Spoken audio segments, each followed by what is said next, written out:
अस्सलाम वालेकुम, welcome to my channel Scary Nights. कैसे हैं दोस्तों? उम्मीद है कि सब साथ खैरियत के होंगे। आज हमारे साथ एक गेस्ट मौजूद हैं जिनका नाम बतूल है, तो चलें उनका वाक़या उन्हीं की ज़बानी सुनते हैं। अस्सलाम वालेकुम दोस्तों, ये वाक़या है मेरे नाना के घर का।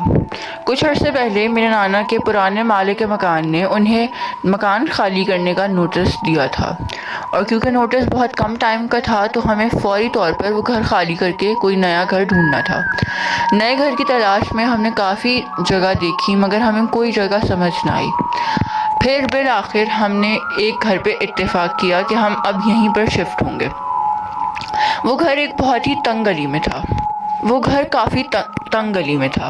गली इतनी तंग थी कि गली में एंटर होते ही इंसान को एक अजीब वहशत का एहसास होता था।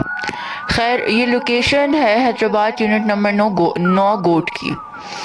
वहाँ पे जब हम लोग गए तो हमने शिफ्टिंग वगैरह की। उसके बाद पहले दिन कुछ यूँ हुआ कि हम सारा दिन क्योंकि शिफ्टिंग में मसरूफ़ रहे, तो रात के वक्त हमें जब भूख लगी तो मेरे नाना ने मेरे मामू से कहा कि आप जाके बाहर से खाना ले आइए ताकि हम खाना वगैरह खा के सो जाएं, बाकी का काम हम सुबह में करेंगे। अभी मेरे मामू को निकले हुए कुछ देर ही हुई थी कि मोहल्ले में से किसी मोहल्लेदार ने हमारे दरवाजे पे दस्तक दी। मेरी खाला ने दरवाज़ा खोला तो वो कहती हैं कि वो खातून काफ़ी खुश मिजाज और खुश शक्ल थी। उनके हाथ में कुछ प्लेटें थी, गालिबन उन्हें यही लगा कि उसमें खाने का सामान था।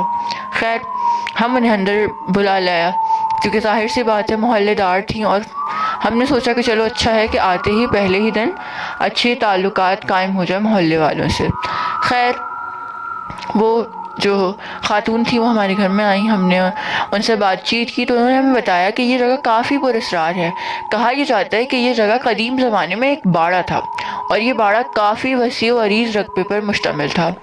लेकिन एक रात हुआ कुछ यूँ कि पुरस्कार तौर पर इस बाड़े में मौजूद तमाम मवेशी मर गए, और आज तक उस बात का सुराग नहीं मिल सका कि ये मवेशी मरे क्यों।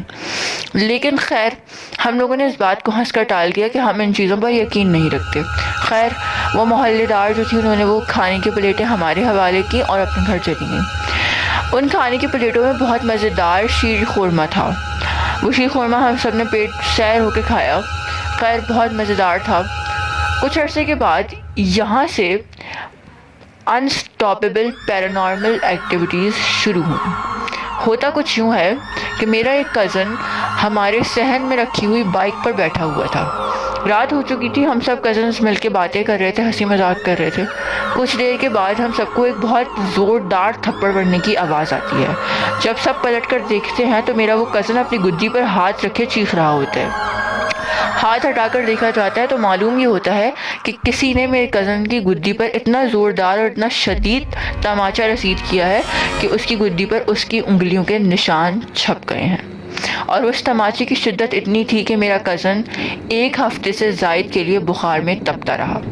खैर, कुछ अरसे के बाद उसका बुखार तो उतर गया, मगर यहाँ पर भी पैरानॉर्मल एक्टिविटीज़ ख़त्म नहीं हुई, बल्कि यहाँ से तो आगाज़ हुआ था।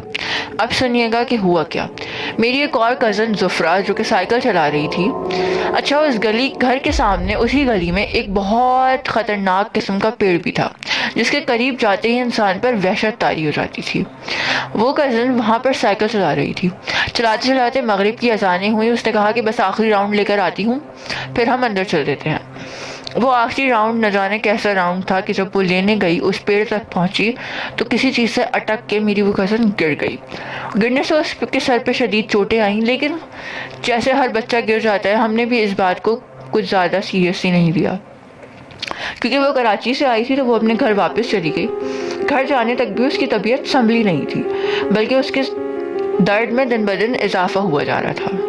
कराची जाने के बाद मेरी उस कज़न को फिट्स पड़ने लगे, और फिट्स भी कोई आम फिट्स नहीं। वो गिरती थी तो बेहोश हो जाती थी और बहुत शदीद तरीके से अकड़ जाती थी। एक दिन ऐसे ही उसे एक फिट पड़ा जबकि वो बेहोश हो गई, तो उसके भाई हसन ने उसे उठाया गोद में और वो उसे 4th फ्लोर से नीचे लेके जाने लगे।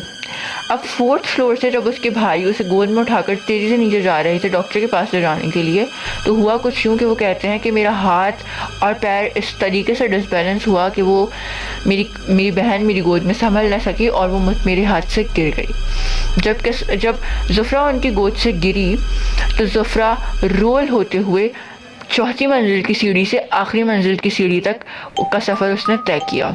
حسن بھائی کہتے ہیں کہ میں اس کے پیچھے بہت تیزی سے بھاگ رہا تھا۔ میری کوشش تھی کہ میں کسی طرح زفرہ کو پکڑ لوں، مگر یوں لگتا تھا کہ کوئی باقاعدہ زفرہ کو دھکیل کے نیچے لے کے جا رہا ہے۔ خیر جب زفرہ کو لے کے ہاسپٹل پہنچے تو پتہ ہی چلا کہ اس کے دماغ میں کلاٹ ہو گیا ہے، مسلسل سر پر شدید چوٹیں لگنے کی وجہ سے۔ آج تک سمجھ نہ آیا کہ وہ چوٹیں مسلسل لگی کیسے تھیں۔